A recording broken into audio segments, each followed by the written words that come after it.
Welcome to our Curious Amalgam, the weekly podcast brought to you by the Antitrust Law section of the American Bar Association. Our Curious Amalgam explores the fascinating and increasingly overlapping world of competition, consumer protection, data protection, and privacy law. Each week, we bring you leading global experts on the most compelling issues of the day. Enjoy the show. Hi, and welcome once again to our Curious Amalgam, the podcast from the American Bar Association Antitrust Law section. My name is John Roberti, and today's topic is, how are they doing? Assessing the state of competition law enforcement in the United States. In our democracy, it's really critical for the government to be held accountable for how it performs its mission, its obligations. And of course, there are checks and balances. The legislative branch plays a role. We have oversight. But very importantly, the views and opinions of outside groups, criticisms, are very, very important to accountability in our government. In our antitrust and consumer protection bar, the American Antitrust Institute, which most folks will know is an outside group that advocates a pro-enforcement agenda, recently put out a report assessing the state of antitrust enforcement in the United States and looking at it in the context of current competitive conditions. Some very, very interesting conclusions came out of that report. And the report is also certainly going to stimulate discussion and debate among the members of our bar about how we're doing on antitrust enforcement in the United States. So we invited some of the folks that put the report together to come in and chat with us a little bit so we can learn more about how they approached it. My co-host today is Anora Wang. Hi, Anora. Hi, John. Anora, what are we doing today?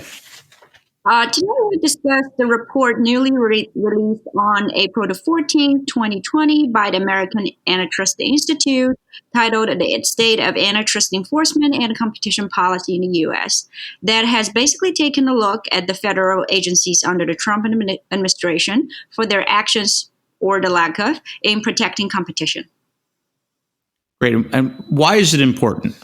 Well, the AAI report provides a comprehensive review of the DOJ's and the FTC's enforcement trends and the policy changes, including statistics and observations on what the agencies have acted or missed. I think at a time when the public devotes great attention to antitrust, it is important to engage in discussions with careful studies like this one. Who do we have as our guests today? Well, today we have two great guests who are behind this report. Diana Moss, president of the American Antitrust Institute since 2015, is an economist and a well-respected leading thinker of U.S. antitrust policy. And Randy Stutz is the vice president of legal advocacy at the American Antitrust Institute with years of practicing antitrust law before joining AAI, and he has testified before Congress and is a frequent speaker on antitrust law and policy. All right, well, let's bring in our guests. Diana and Randy, welcome to the program. Diana, it's nice to have you back. Thank you, John. Thanks, Anora. Good to be back. And Randy, welcome to the program for the first time. Thank you, John. Great to be here. Well, Randy and Diana, it's so great that we have you. I think I will start off with basically some background questions. Why would the AAI, or why did the AAI commission the report, and what were we intended to achieve through this report? Thanks for that question, Anora. It's a great question to start off, and Randy, I'm sure, will have some comments to add. I think the report comes from a place of recognizing that there's really nothing more important than in a democratic society and a civil society than well-functioning markets. AAI's progressive view is that competition supports consumer, worker, and entrepreneurial welfare, and that theme resonates throughout the report. But markets need referees to ensure that they don't come to be controlled by large firms or oligopolies. And so vigorous antitrust enforcement is that referee to ensure the level playing field. Unfortunately and troublingly, we are seeing an increase in documented evidence of declining competition. That's troubling for us. Our hope with that was that we would see some stronger enforcement under the Trump agencies as they advertised on the campaign trail or as was advertised.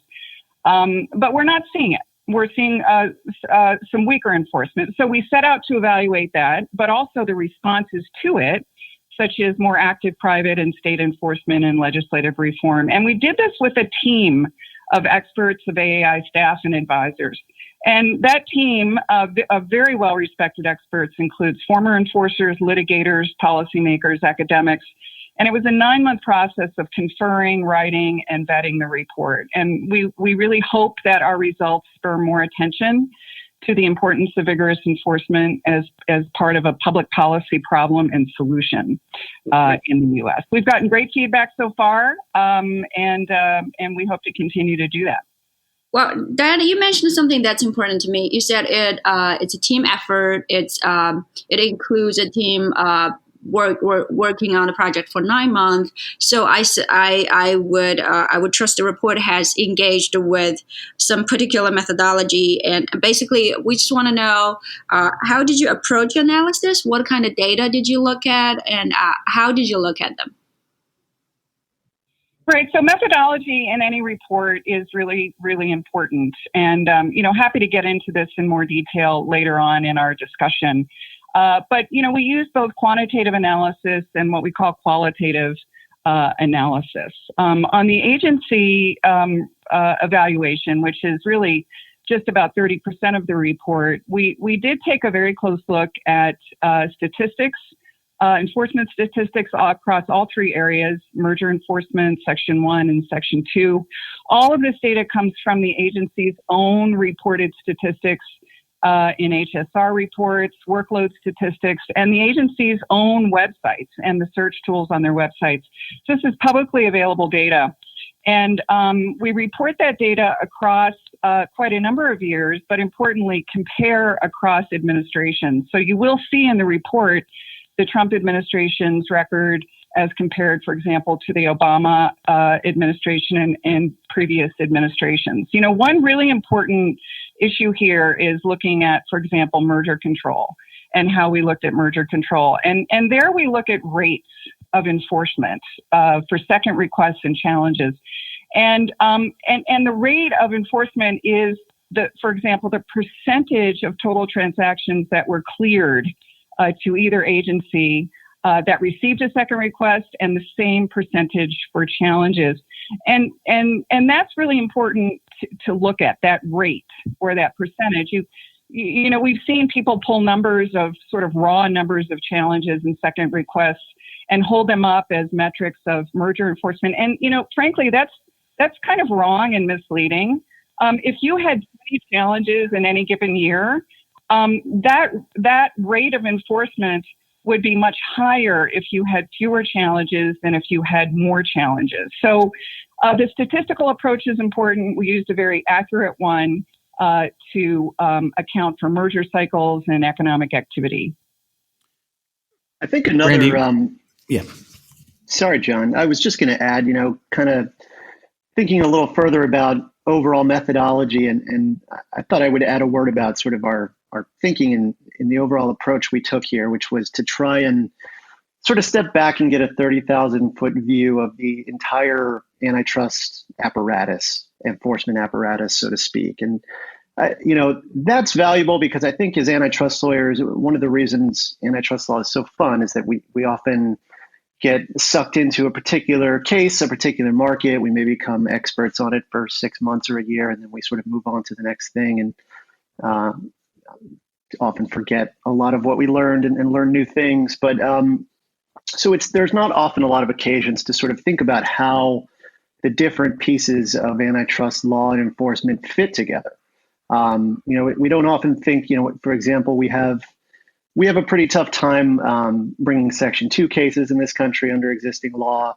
We have a hard time proving conspiracies and markets where there are title oligopolies, hard to draw inferences of conspiracy from circumstantial evidence. And so it's interesting to think about the role of merger law in sort of preventing market structures that become very difficult to police. It's interesting to think about how private enforcement and the treble damages remedy, its role in sort of achieving compensation and deterrence, as class actions get increasingly difficult for plaintiffs to certify and win, it puts pressure on criminal fines and need for monetary equitable remedies to be pursued by the enforcement agencies to sort of get that compensation and deterrence. So that's part of the value here. We take steps periodically where we have the 21st century hearings, for example. We've had the Antitrust Modernization Commission and other efforts to look holistically at the laws and the enforcement process. And I'm not comparing this report to either of those, but it's sort of motivated by that idea of sort of taking a look and sort of broadly speaking, understanding where we are right now as a whole. Randy, Diana, it's actually a fascinating time to be an antitrust lawyer and to watch the agencies because you are seeing calls for enforcement coming from sectors coming from folks on the ideological spectrum that you wouldn't necessarily have expected to be sounding off for more enforcement. In that context, what were some of the key conclusions that you came to as you did this analysis? Yeah, and we are seeing that, John. A lot more calls, sort of bipartisan calls across the spectrum for strong enforcement of the antitrust laws to protect the market system. The report came to several conclusions, I think 8 major takeaways. I've already alluded to the fact that declining competition, which is real and documented, and really requires vigorous enforcement moving forward to stem the damage from that, is a political economic problem in the U.S. It's not just economics. It's not a narrowly defined problem. It really affects all aspects of our economy, our lives, and the welfare of consumers and workers. So we really describe that as a significant problem. We also call it a public policy problem. Antitrust is one tool for solving this problem, but it's going to require other tools in the toolkit. For example, some forms of regulation, for example, intellectual property law and policies, interoperability policies, that sort of thing. So that's one major takeaway. As I said, we do detect a decline in enforcement under the Trump agencies in merger control and Section 1 and Section 2 enforcement. And that's based on an accurate assessment, quantitative and qualitative assessment. We also see some priorities changing at the agency. If I may jump in. But before you get into the next major takeaway, I just want to have a follow-up question. You mentioned, and I think agree, it's a complex and a broader issue, probably going beyond antitrust. But within antitrust, I think in the report, the assessment is that this is a combination of cumulative effect of perhaps quote unquote lax antitrust enforcement for decades. And then combined with perhaps a step down of somewhat agency action. So could you elaborate a little bit on the cumulative effect and how is that? How much weight are you given in your assessment? Yeah, so I think that's an important sort of framing question for understanding the report and understanding the takeaways from the report. So we are seeing increasing evidence coming out of the economics literature, labor, macroeconomics, industrial organization literature, and also policy analysis, showing documented evidence of higher levels of concentration, wage and inequality gaps, lower rates of market entry and startup activity. Those are all really important metrics of competition, and we're seeing declines in that over the last several years. And one has to ask, well, why is that happening? And as a progressive organization that has followed this now for almost 2.5 decades, our theory is that, in fact, this is probably in part a result of more lax enforcement over the last 4 decades. And to turn that around, we need much stronger enforcement from the federal agencies, but also, stepping up from private enforcers and state enforcers. Randy alluded to sort of the holistic picture here. So that's what really has created some serious concerns, not only at AAI, but other organizations as well. Randy, maybe this one for you. Diana is an economist, and maybe I want to ask you this as a lawyer who's practiced antitrust law for some time. How much of this do you think? Maybe we're speculating, but how much do you think of this is driven by, factors such as courts making it more difficult for antitrust cases to be brought, or various factors? I suppose a factor could be just a lack of desire to enforce. How does that all play into what the results that you're seeing from the numbers? I think it's central, John. I think that's sort of the key issue. To go back to Anora's question and Diana's response, the evolution of antitrust law, particularly over the last 40 years, going back to the late 70s and early 80s, has enshrined a great deal of caution about false positives, showing pro-competitive behavior. And while we have some consensus on the value of strong enforcement in the Section 1 domain, there has been, from AAI's perspective, maybe some excessive caution in terms of enforcing Section 2 and in Section 7. And a lot of that caution has become enshrined in case law. And so, the agencies are certainly, they have limited resources. They have to think hard about their prospects of succeeding if they want to maybe push the boundary, push the law in a more enforcement-friendly direction. So it's an uphill battle that's been created over a long period of time from AAI's perspective. And Diana, maybe back to you for this one. I want to ask you if there are any other key conclusions, and then I want to turn to maybe we could do that briefly, and then I want to turn to some of your recommendations and chat a little bit about how that may change. So I know you said there were 8 major conclusions. Maybe you could just summarize sort of briefly for us some of the other key ones. Sure. And so once we sort of assess what's going on at the agencies, and by the way, I would just put down a marker that, we're very supportive of the agencies. We have been for many, many years. We applaud them when they engage in strong enforcement.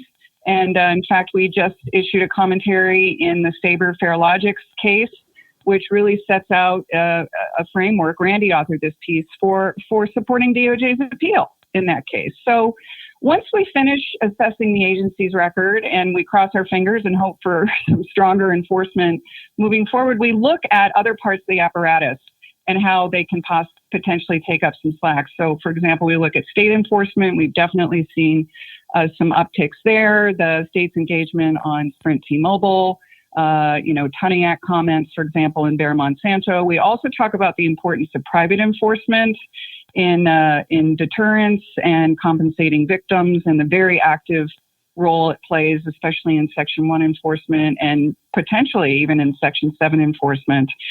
So we review those in great detail and then talk about the surge in legislative proposals that we've seen out of the 116th Congress. So that sort of closes out the picture, the comprehensive, look at the state of enforcement and competition policy in the U.S. And where do you come out? And what are some of what I found some of the recommendations in the report to be very interesting. Maybe you could just list some of them, and I'd love to maybe chat a little bit about what they are and where you think they might go. Yeah, so I think we were a little careful actually not to list, sort of a framework or this is what should be done. We are communicating and speaking sort of through our results and our process for obtaining those results. So we definitely would like to see and would 100% support stronger enforcement by the agency. So I'll give you a couple of examples on merger control. The DOJ came out early on very clearly saying there was a preference for structural remedies in merger cases. But what we have seen actually is continued use of conduct remedies, which we know are not very effective. We saw conduct remedy in Live Nation Ticketmaster, and DOJ just issued an amended motion, a motion to amend the consent decree, because they saw violations of those conduct remedies. So we would like to see more attention to structural reforms and structural remedies. And in fact, blocking a merger altogether, full stop injunction, is in some cases the best remedy. So that's one takeaway, at least from the enforcement side. Would like to see more challenges of consummated deals. We point out in the report, for example, that we haven't seen challenges of consummated deals in the digital technology sector. We focused on that specifically because of so much attention to that in the last year or so. We very much support the complementary role of private enforcement and the importance of private enforcement in protecting consumers and obtaining restitution. We also think that these massive regulatory rollbacks on the regulation side, for example, in network neutrality, we see it in energy, media and content, that is not supporting, those rollbacks are not supportive of competition and promoting competition. So that needs a revisit as well. I'm sure Randy has things to add to this, so let me turn it back to him. Yeah, so some conclusions and takeaways, specifically with regard to Section 1. We found some indicators that publicly disclosed cartel investigations, global cartel investigations, are down over the last couple years. Some evidence that cartel detections peaked globally in 2015. They've been declining around the world since then, but they appear to be declining at a faster rate in the United States relative to other countries. Average annual number of people convicted and sentenced to prison for criminal Section 1 violations has declined. The average number of corporations fined has declined by about 45% from the Obama administration.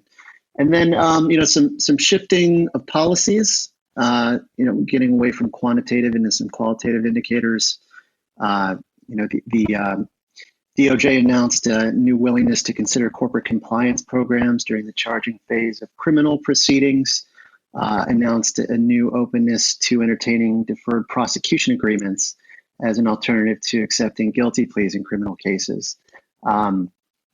Just some of these things, we weren't fully satisfied that they were necessary, and at the same time they might have it may be making life a little bit easier on cartel defendants in an era when cartel detection is down. It's something we need to be working on. The Section 2 picture was fairly bleak.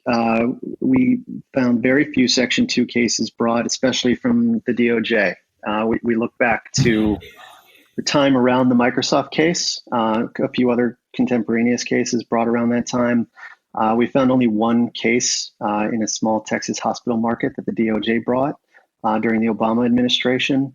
There's maybe one more. Some people disagree as to whether there was a case involving United Airlines acquisition of takeoff and landing slots at Newark Airport that people disagree as to whether that was primarily a Section 1 or Section 2 case.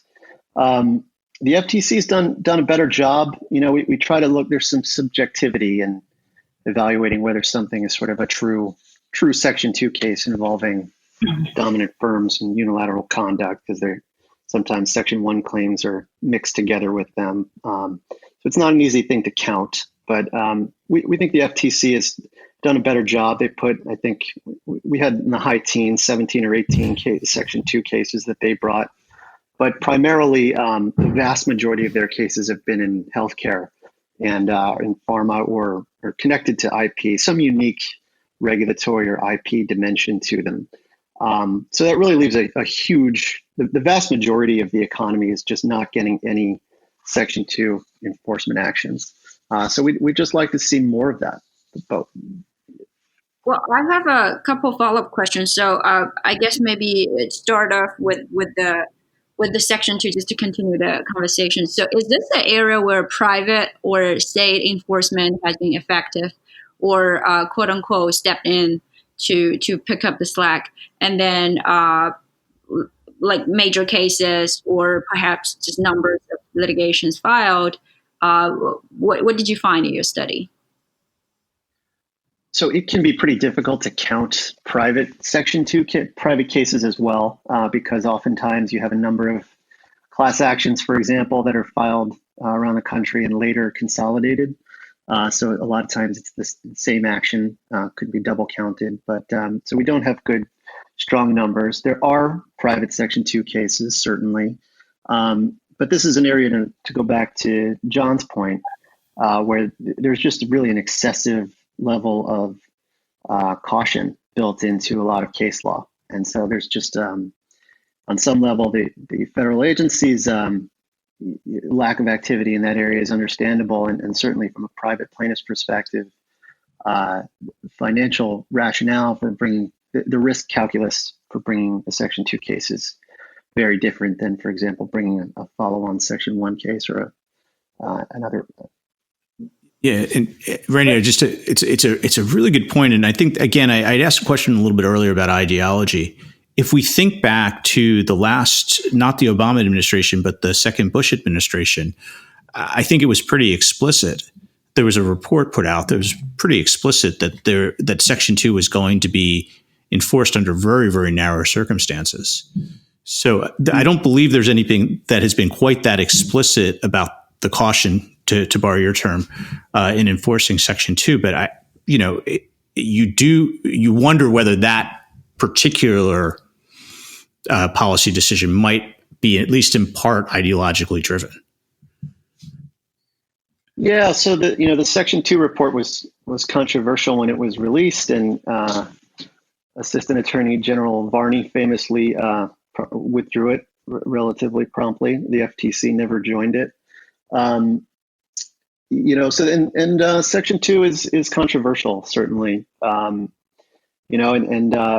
best evidence of that is probably the Qualcomm case, which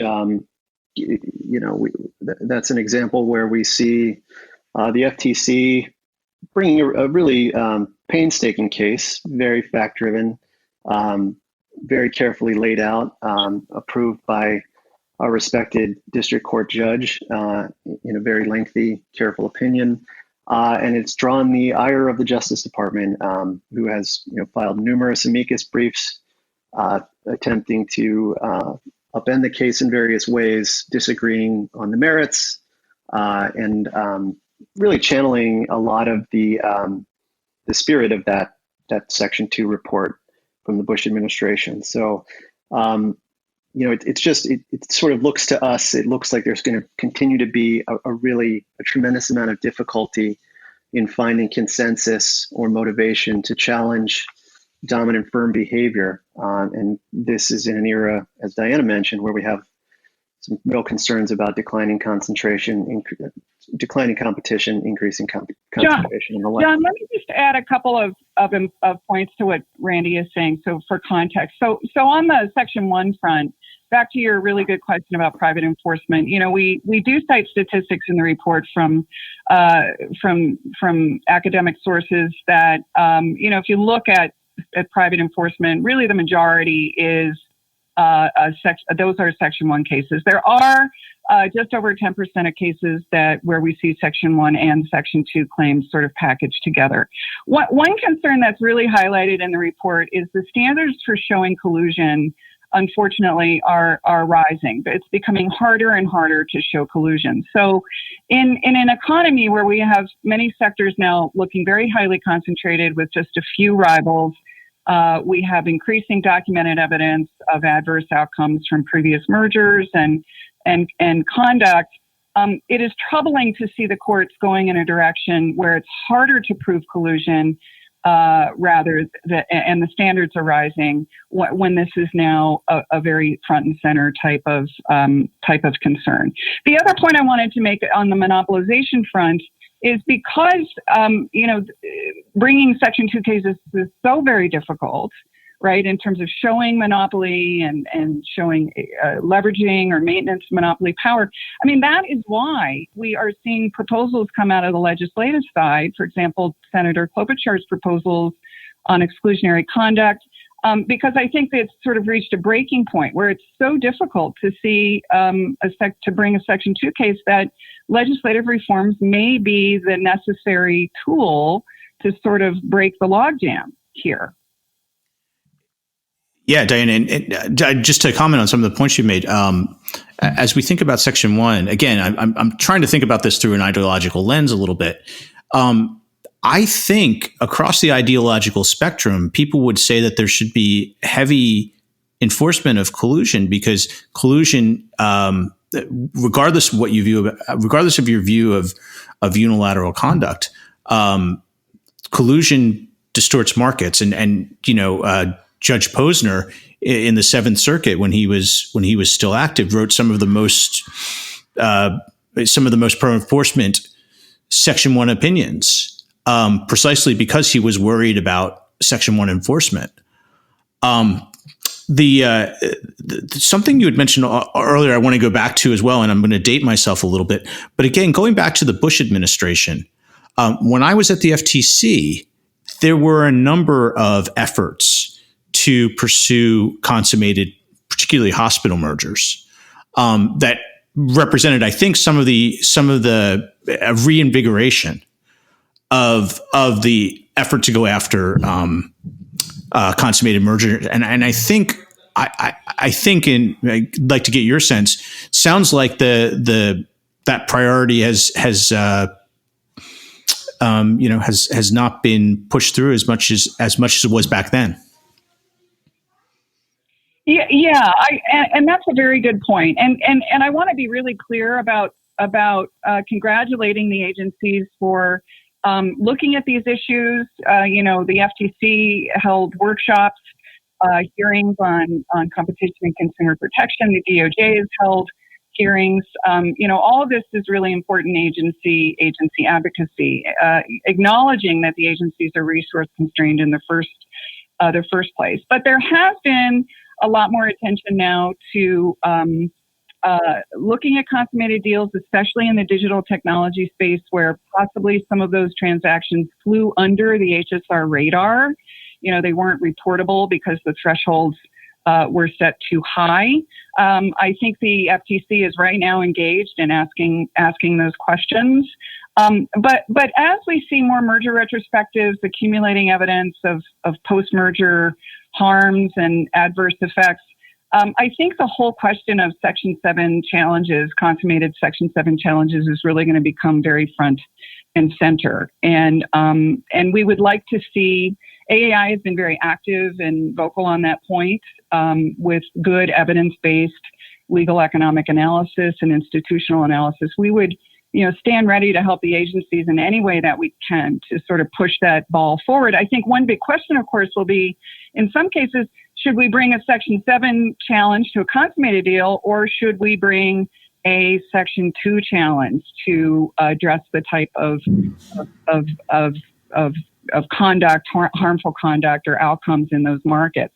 I think that's a policy issue for enforcers that we are quickly coming upon and need to get some clarity on. And Nora, how about if you ask one question and I'll ask one question? Why don't you go first? Yes, I have some burning questions.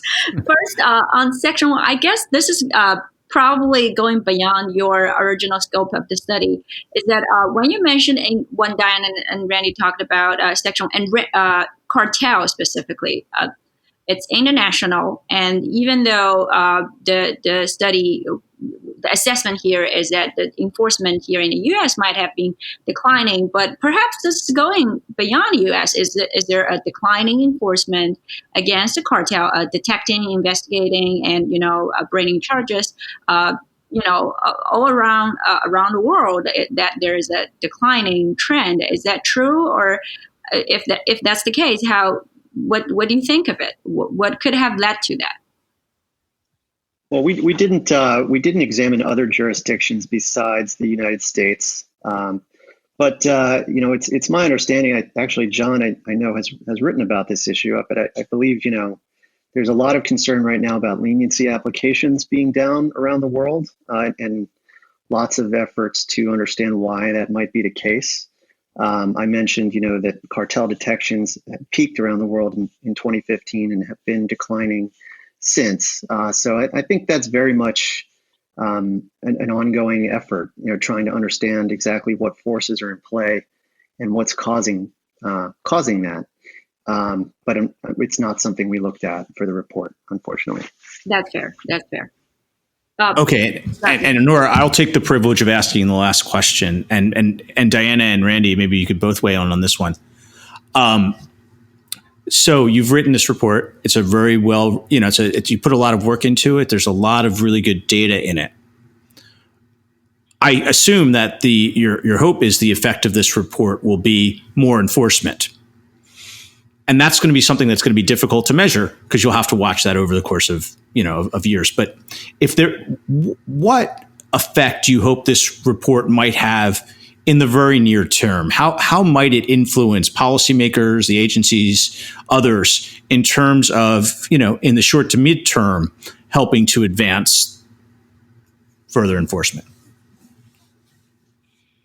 Good question, John. Thanks. I think one way to think about this is to remind ourselves that the report deliberately set out to look at enforcement across different types of administrations. So there is sort of a head-to-head comparison across administrations, Trump versus Obama, and even going as far back as Bush 2 and Clinton. So there are some sections of the report that rely on time series data, I think as an economist, that goes back to the early 1990s. So these are long-term trends. You always want more data relative to less data when you sort of do this type of analysis. But we're thinking of it as far as the agencies go as sort of a midterm report. If our analysis and conclusions can raise enough questions and concern and create enough energy around the importance of stronger enforcement and spur additional stronger enforcement at the agencies or spur state enforcers and private enforcers to be more active, then we will have done our job as an outside, independent, objective advocacy, research, and education group. So we will continue to monitor the agency's activities. We've looked at this data now for over 20 years. We maintain the data and add to it and assess it periodically. So that is an ongoing work in progress. But this is really a red flag, a report on what we see evolving thus far. We need vigorous enforcement in light of declining competition, and we would like to see the agencies be very assertive in that regard.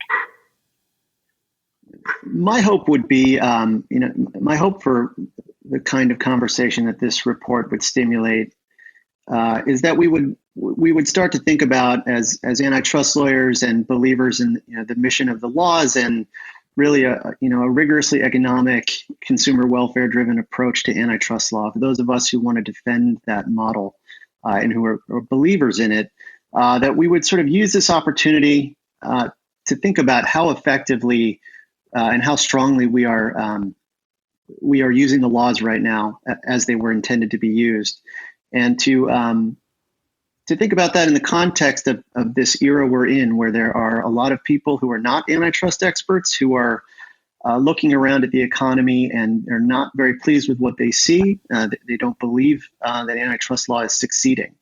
And so I would hope that this report can help motivate an effort to really show how strong a consumer welfare-driven antitrust system can be in terms of protecting competition. All right, Diana and Randy, thank you. We'd like to maybe, this has been a really good discussion. We're probably gone a little bit long, but Diana has been on the program once before and was asked this very difficult question. So Randy, I'm going to direct it at you.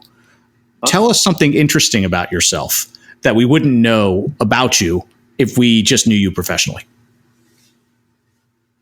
Well, I'm not that interesting. I spend a lot of time thinking and writing about antitrust law, but it might, this is something I don't think Diana even knows, but at an earlier point in my life, in my early 30s, I once, with my two best friends from high school, launched a college sports apparel business that actually succeeded in bringing some products to market and sold a few. And it was called the Honor Society. We were ultimately acquired by another company that was owned by Michael Irvin, receiver from the Dallas Cowboys. But I have a little entrepreneurial experience in my background, and not just legal experience. Tell us about the apparel that you were selling. We catered to the fashion-conscious sports fan. That was our market, and so our prize product was a houndstooth fedora hat, which you could buy with your school's logo on it if you wanted to, dress like Bear Bryant for a football game, for example. So we Randy, have a variety of products. How many houndstooth fedora hats do you own? Well, I have one sitting here in my office on my bookshelf to remind me of that experience in my life, and that would be the only one.